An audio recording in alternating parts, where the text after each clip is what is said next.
My name is Jake Martinez, and 3 years ago, my mother told me I was throwing my life away chasing impossible dreams. She said I'd end up broke, living in her basement, fixing cars for beer money, while my friends built real careers. Ow. She wasn't. Trying to be cruel, she thought she was saving me from heartbreak. But last month, when Forbes magazine called me the youngest self-made millionaire in automotive innovation, and my face appeared on their cover next to tech giants in Wall Street, prodigies, that phone call to my mother changed everything between us forever. Before we jump back in, tell us where you're tuning in from, and if this story touches you, make sure you're subscribed because tomorrow I've saved something extra special for you. Growing up in Riverside, California, I was always the kid with motor oil under his fingernails. While other teenagers spent summers at the beach or playing video games, I haunted Tony's auto shop on Market Street, watching mechanics transform broken engines into purring machines. My father Carlos worked there part-time after his day job at the county maintenance yard, and he'd bring me along on weekends. Carlos had gentle hands and infinite patience, teaching me that every problem had a solution if you understood how things connected. But in our house, my mother Linda ruled the conversations about the future, and she had very different plans for her son. Linda Martinez had grown up in a family where paychecks disappeared as quickly as they arrived. Her father lost 3 jobs during her childhood, each time promising the next opportunity would be different. Each time leaving the family scrambling to keep the lights on. She learned early that security came from predictable income, steady benefits, and a boss who cut checks every Friday without fail. By the time I was in high school, she had worked at Riverside Community Bank for 15 years. Starting as a teller and climbing to assistant branch manager, every promotion reinforced her belief that education plus reliable employment equaled survival. My older sister Ashley embodied everything Linda hoped for in her children. Ashley earned her accounting degree from Cal State San Bernardino, landed a position with a respected firm, by 25 owned a condo and drove a sensible Honda Civic she could afford to maintain. At family dinners, Linda would beam as Ashley discussed her 401k contributions and health insurance benefits. Ashley represented proof that the Martinez family could build middle-class stability, that we didn't have to repeat the cycles of financial uncertainty that haunted Linda's childhood memories. Then there was me, constantly covered in grease stains, talking about compression ratios and fuel injection systems like other kids discussed movies or music. Linda watched me transform our garage into a makeshift workshop, filling it with salvaged parts and half-assembled engines I bought from junkyards with money earned washing dishes at Miguel's Mexican restaurant. She saw my grades slip as I spent more time researching automotive engineering than studying algebra. Every report card became evidence that I was choosing passion over practicality, dreams over security. The breaking point arrived during my sophomore year at Riverside City College. I had enrolled in their automotive technology program, partly to appease Linda's insistence on higher education, partly because I genuinely wanted to understand the science behind what I loved building. But the program focused on traditional repair work, training students to diagnose problems and replace worn parts. I found myself increasingly fascinated by electric vehicle conversion, the process of removing combustion engines from older cars and replacing them with electric motors and battery systems. This technology represented the future of transportation. My instructors dismissed it as expensive experimentation with no real market potential. During Christmas break that year, I spent 3 weeks converting a 1994 Ford Ranger pickup truck that belonged to Mr. Thompson, my former high school shop teacher.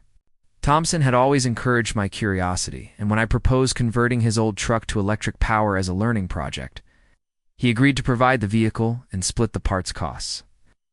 Working 16-hour days in our garage, I installed a custom battery pack, rewired the entire electrical system, and programmed a motor controller that managed power distribution with remarkable efficiency. The finished truck could travel 80 miles on a single charge and accelerated faster than the original gas engine ever had. Linda's reaction when she saw the converted truck revealed the depth of our fundamental disagreement about my future. She didn't see innovation or potential business opportunity. She saw a college student wasting time on expensive hobbies, instead of focusing on coursework that would lead to stable employment. When I explained that electric vehicle conversion, could become a legitimate business serving customers who wanted environmental benefits without buying new cars. She dismissed the idea as fantasy. The market was too small, the technology too complicated, the investment too risky. Real businesses required business plans and investors and market research, not teenagers tinkering in suburban garages. That conversation planted the seed of doubt that would torment me for months. Linda wasn't wrong about the challenges. Converting vehicles to electric power required expensive components, specialized knowledge, and customers willing to invest thousands of dollars in unproven technology. Traditional auto shops weren't equipped for this work, and most car enthusiasts remained skeptical about electric performance. I was proposing to build a business around technology that most people didn't understand, serving a market that barely existed with skills I was still developing through trial and error. But something deeper drove my obsession with electric conversion beyond rational business analysis.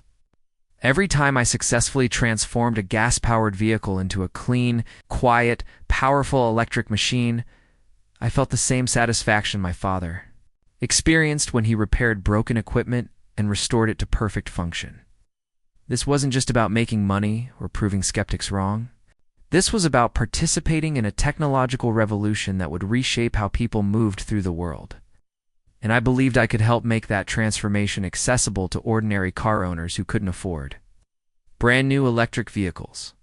The spring semester brought everything to a head when I made the decision that would define the next 3 years of my life. Professor Williams announced that our automotive program required an internship with a certified repair facility to graduate. Most students eagerly signed up with chain operations like Jiffy Lube, or local dealerships that offered structured training programs and potential job placement. But I had a different idea brewing, one that would either launch my future or destroy my relationship with my family forever. I approached Professor Williams after class with a proposal that made him adjust his glasses twice. Instead of working for an existing shop, I wanted to establish my own electric vehicle conversion business and document the experience as my internship project. I would maintain detailed records of every conversion, track customer satisfaction, analyze costs and revenues, and present the results as my final thesis. Williams listened with the patience of someone who had heard countless impractical student schemes over to decades of teaching. When I finished explaining, he leaned back in his chair and asked the question that would echo through every conversation about my future for months to come. How exactly did I plan to fund this venture? Electric vehicle conversion required sophisticated components that cost thousands of dollars per vehicle. Battery packs alone ran between $5,000 and $8,000, depending on capacity and chemistry. Motor controllers, charging systems, and safety equipment added several thousand more. Even if I found customers willing to pay premium prices for conversions, I would need substantial upfront capital to purchase parts and rent workspace suitable for automotive modification. Williams wasn't discouraging my ambition. He was highlighting the brutal mathematics that separated automotive fantasies from sustainable businesses. That evening, I sat at our kitchen table surrounded by spreadsheets and parts catalogs, calculating startup costs with the methodical precision Ashley had taught me during her accounting studies. The numbers painted a sobering picture. A legitimate conversion business would require at least $50,000 in initial investment to cover tools, workspace rental, insurance, and inventory for the first 6 months of operation. Our family's combined savings account held maybe $8,000, most of it earmarked for emergency repairs on our aging house and Carlos's work truck. Linda discovered my financial projections when she came downstairs for her late night tea, a ritual she maintained to decompress from particularly stressful days at the bank.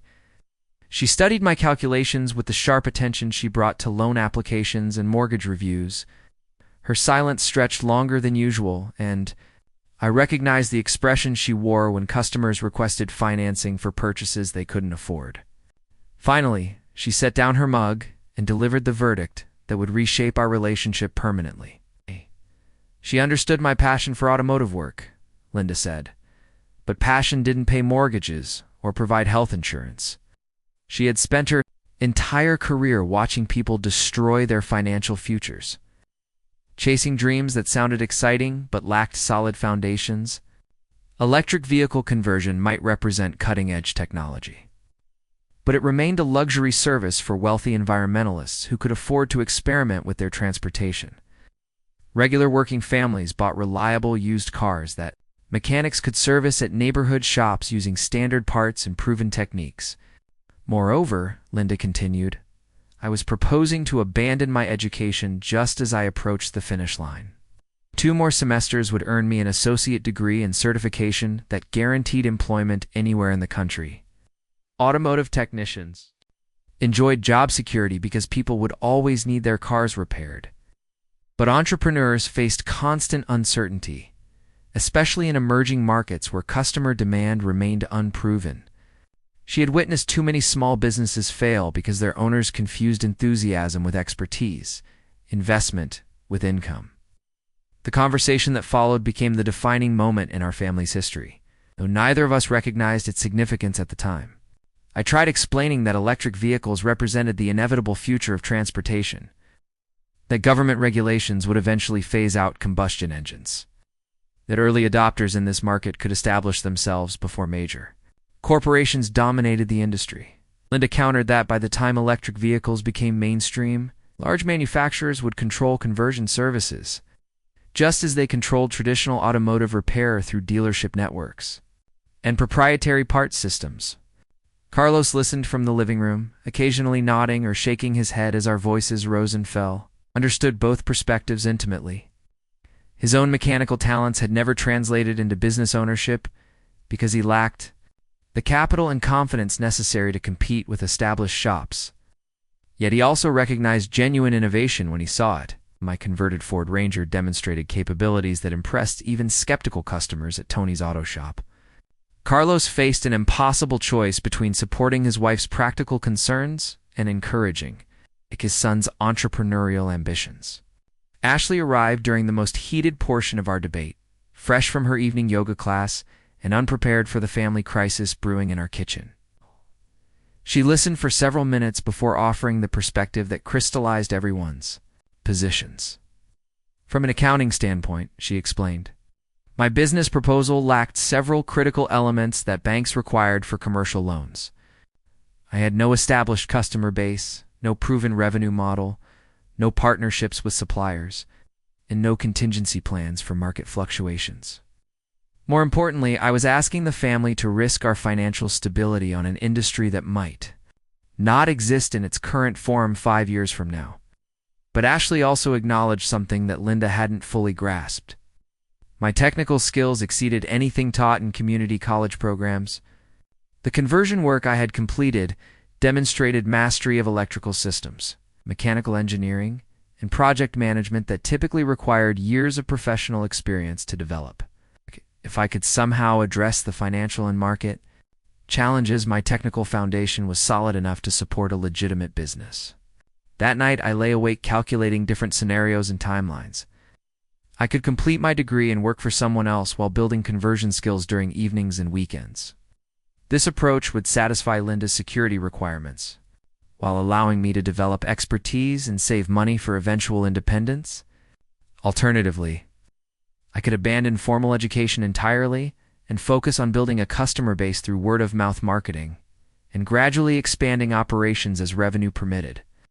Neither option felt satisfactory because both involved compromising either my immediate dreams or my family's peace of mind. Linda's concerns weren't unreasonable, reflected legitimate risks that destroyed countless small businesses every year. But her solution essentially meant postponing my real goals indefinitely, while pursuing career paths that felt increasingly irrelevant to my actual interests and abilities. The breakthrough came during a conversation with Mr. Thompson the following weekend. He had been driving his converted truck for several months and mentioned that 3 people had approached him about similar conversions after seeing his vehicle around town. Thompson suggested that I consider a hybrid approach, completing conversions as a side business while maintaining my college enrollment, at least initially. Preparing and narrating this story took us a lot of time, so if you are enjoying it, subscribe to our channel. It means a lot to us. Now back to the story. This strategy would provide income evidence that could eventually support Linda's practical requirements while allowing me to build the customer relationships necessary for long-term success. More importantly, Thompson offered to become my first official customer by commissioning a second conversion project. It's time for his wife's 1998 Honda Civic. He would pay full market rates and provide references to other potential customers if the work met professional standards. This represented exactly the kind of validation I needed to prove that electric vehicle conversion could transition from hobby to legitimate business venture.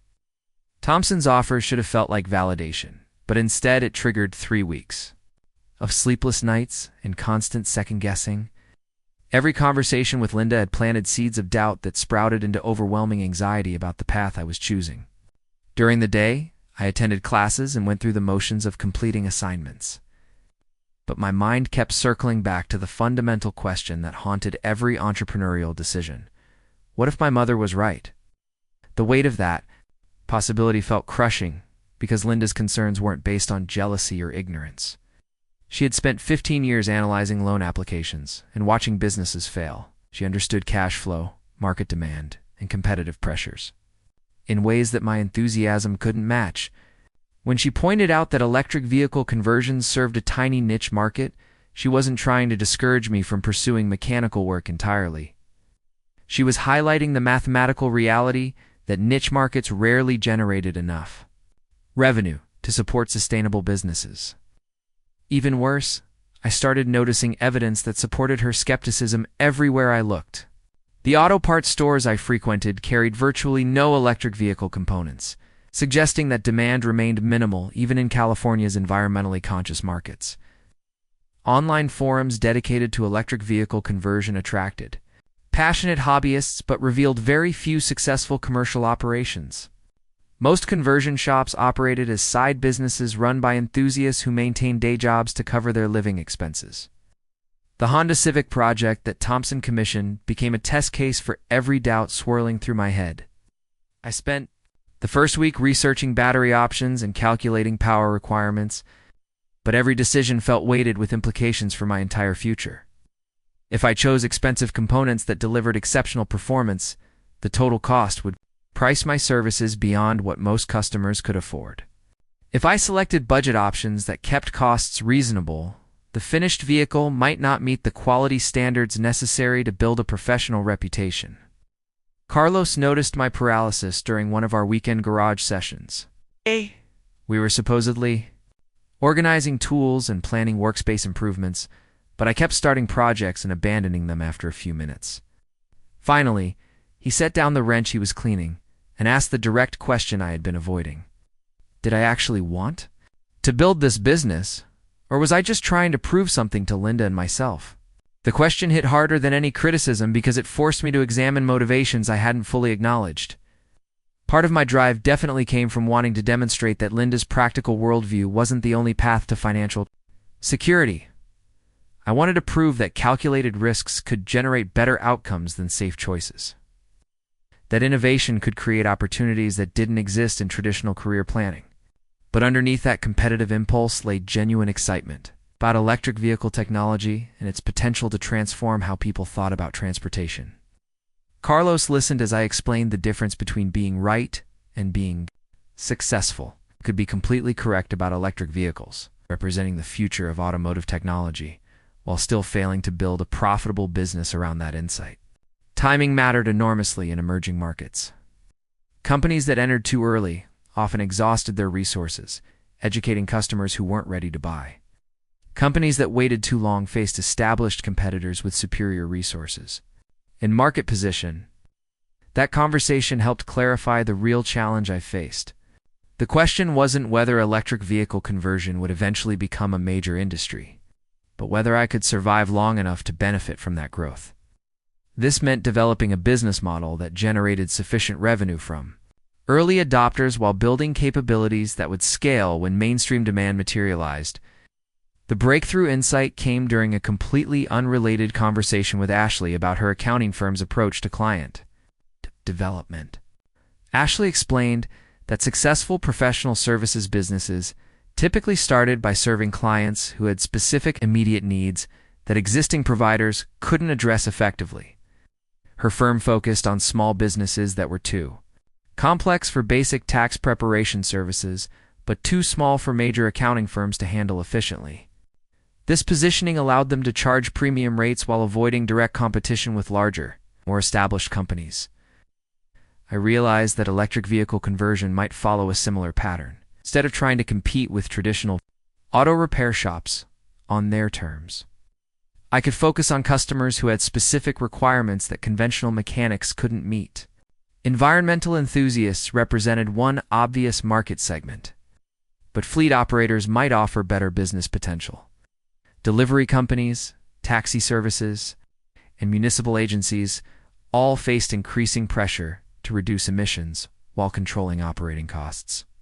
Electric conversions could help them achieve both goals using vehicles they already owned and trusted. This insight led me to research commercial fleet conversion more systematically. I discovered that several California cities had committed to electrifying their vehicle fleets by specific target dates, but most plan to replace existing vehicles with new electric models over time. Conversion offered a potentially faster and more cost-effective approach, especially for specialized vehicles that weren't available in electric versions from manufacturers. The research process also revealed something crucial about the competitive landscape. Large automotive companies were indeed developing electric vehicle conversion services, but they focused primarily on high-volume fleet conversions that justified significant engineering investments. Individual vehicle owners and small fleet operators fell into a gap between hobbyist conversion shops and major commercial services. Armed with this market analysis, I approached Thompson with a revised proposal for his Honda Civic project. Instead of treating it as a simple customer transaction, I suggested documenting the entire conversion process as a case study that could demonstrate our capabilities to other potential customers. We would track every hour of labor, catalog all components used, measure performance benchmarks, and calculate total cost of ownership compared to equivalent new electric vehicles. Thompson agreed enthusiastically, but more importantly, he offered to introduce me to his brother-in-law, who managed vehicle operations for Riverside's Parks and Recreation Department. The city owned dozens of utility trucks and maintenance vehicles that could potentially benefit from electric conversion, especially for applications that involved frequent starting and stopping in residential neighborhoods where noise and emissions mattered to local residents. That introduction represented exactly the kind of opportunity that could transform my side business into legitimate commercial enterprise. Municipal agencies moved slowly, but offered stable revenue potential for companies that could meet their requirements. Success with one government client often led to referrals to other agencies facing similar challenges. For the first time since my kitchen table argument with Linda, I felt genuine excitement about the path forward instead of constant anxiety about potential failure. The business model was becoming clearer, the market opportunity seemed real, and I had specific next steps that didn't require a massive upfront investment or family financial risk. But I also understood that Linda's skepticism would only increase as I moved closer to turning automotive conversion from hobby into actual business. The conversation I was about to have with her would determine whether I could pursue this opportunity with family support or whether I would need to choose between my entrepreneurial dreams and maintaining peace at home. The meeting with David Chen from Parks and Recreation took place on a Tuesday morning in April at their maintenance facility on Arlington Avenue. Chen walked me through rows of aging city trucks, pointing out vehicles that spent most of their time driving short routes between residential parks, community centers, and municipal buildings. The perfect applications for electric conversion, he explained, were vehicles that operated within predictable geographic boundaries and returned to the same location every night for charging. Chen's interest wasn't purely environmental. The city faced mounting pressure from residents complaining about diesel exhaust during morning maintenance operations in neighborhood parks. Electric vehicles would eliminate those emissions while reducing fuel costs that strained municipal budgets. More compelling still, Chen revealed that Riverside had received a federal grant specifically earmarked for fleet electrification, but the funding required expenditure within 18 months, or it would revert to other projects. Walking through that maintenance yard felt like discovering treasure hidden in plain sight. Chen showed me a 2015 Ford F250 utility truck that hauled landscaping equipment between parks 6 days a week, never traveling more than 40 miles per day.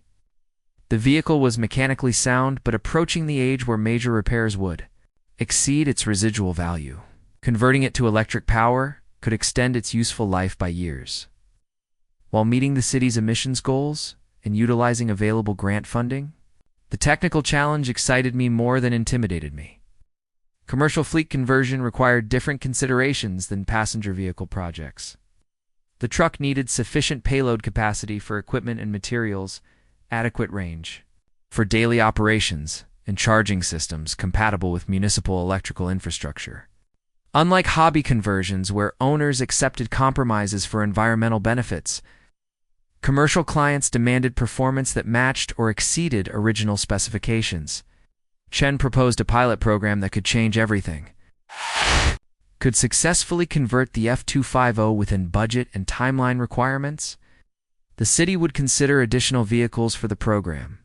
Success could lead to a multi-year contract covering dozens of trucks and smaller maintenance vehicles. The financial potential was staggering compared to individual customer conversions. But so was the risk of failure in such a visible, scrutinized environment. That evening, I sat in our garage calculating specifications and costs for the pilot project, while anxiety churned in my stomach. This opportunity represented exactly what I had hoped to achieve, but it also meant crossing the line. From automotive hobby to legitimate business contractor. Success would validate everything I believed about electric vehicle conversions, commercial potential. Failure would confirm Linda's warnings about the gap between technical enthusiasm and business reality. Linda found me hunched over spreadsheets at nearly midnight, surrounded by component catalogs and municipal bid specifications. She had worked late at the bank processing loan applications and looked exhausted from another day of evaluating other people's financial dreams and limitations. Her expression when she saw my research materials revealed everything about how this conversation would unfold. The city contract represented exactly the kind of high-stakes gamble that terrified Linda most.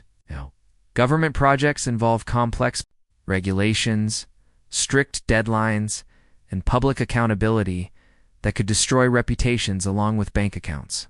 If something went wrong during the conversion process, if the truck failed to meet performance specifications, the consequences would extend far beyond our family's financial situation.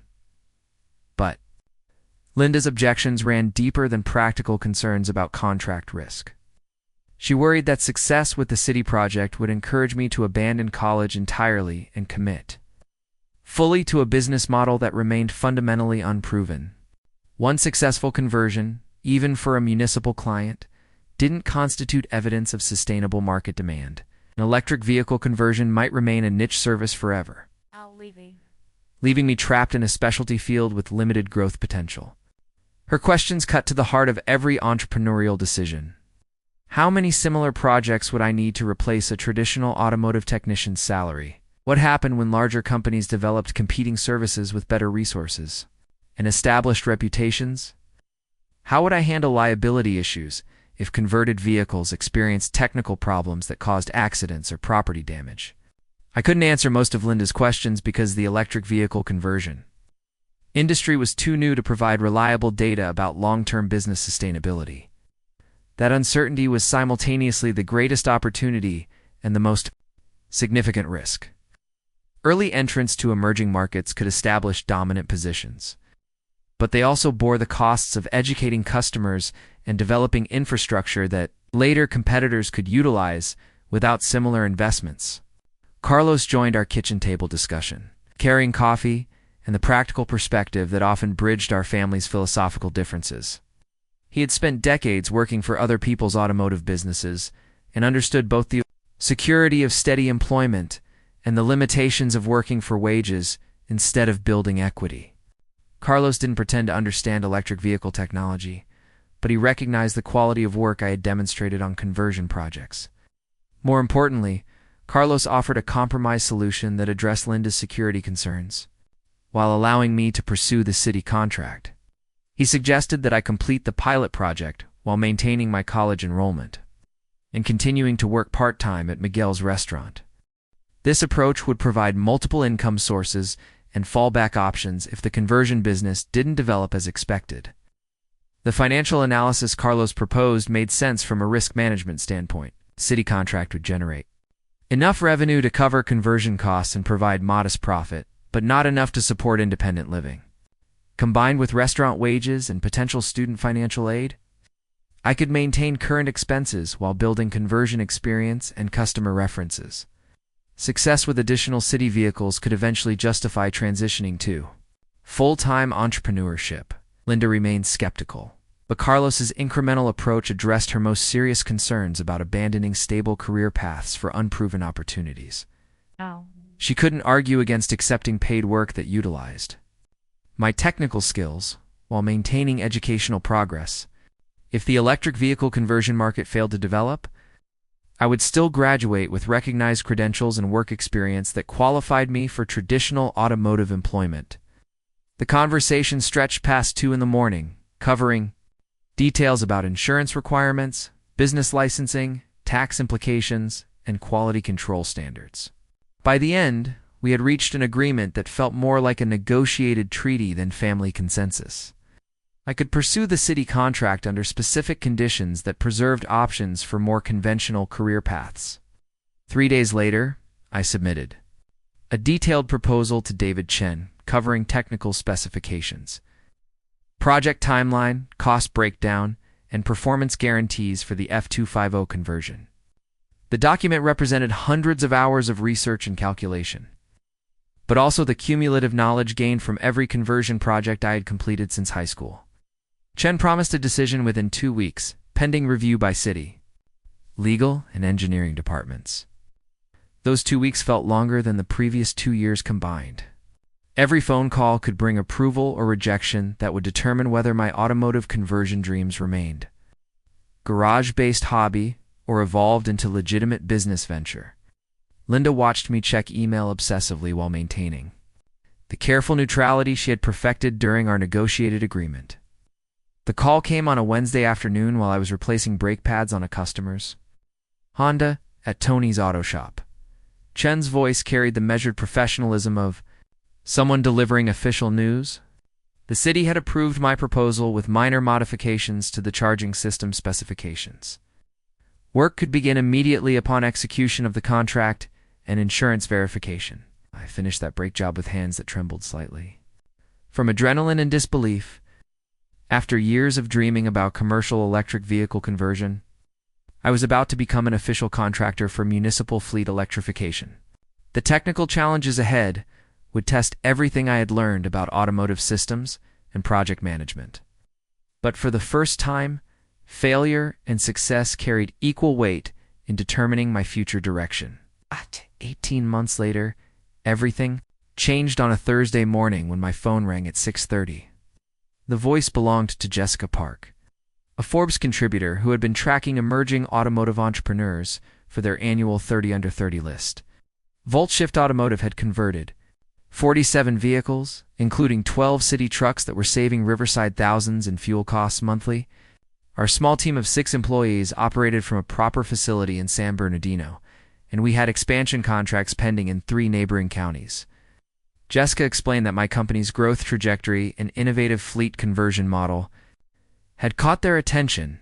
Would I be available for a phone interview that afternoon? The conversation lasted 2 hours, covering everything from technical specifications to business philosophy. 3 weeks later, Jessica called again with news that stopped my heart. Forbes had selected me as their youngest automotive entrepreneur for the 30 Under 30 list. The magazine would feature VoltShift as a case study in sustainable transportation innovation. The day the Forbes issue hit newsstands, I drove to the bank where Linda worked and waited in the parking lot until her shift ended. She walked to my truck, carrying a copy of the magazine, tears streaming down her face. For several minutes, we sat in silence while she studied the 2-page spread featuring my photo and company profile. Finally, she looked at me with an expression I had never seen before, pride mixed with amazement, as if she was seeing her son clearly for the first time. Linda's first words weren't an apology or congratulations. Instead, she asked if I was hiring because she wanted to leave banking and help build something that mattered for the future. That evening, our family celebrated at Miguel's Mexican restaurant, where I had washed dishes just 2 years earlier. The owner, Miguel, hung my Forbes cover on the wall next to photographs of local sports champions and community leaders. Carlos raised his beer and offered the toast that captured everything about our journey. Sometimes the biggest risk is not taking one when opportunity knocks. Linda nodded, finally understanding that security wasn't found in avoiding uncertainty, but in building something strong enough to weather whatever storms arrived. Success had taught us all that dreams backed by determination and smart planning weren't fantasies at all, but blueprints for futures we had been too afraid to imagine. Up next, you've got 2 more standout stories right on your screen. If this one hit the mark, you won't want to pass these up. Just click and check them out.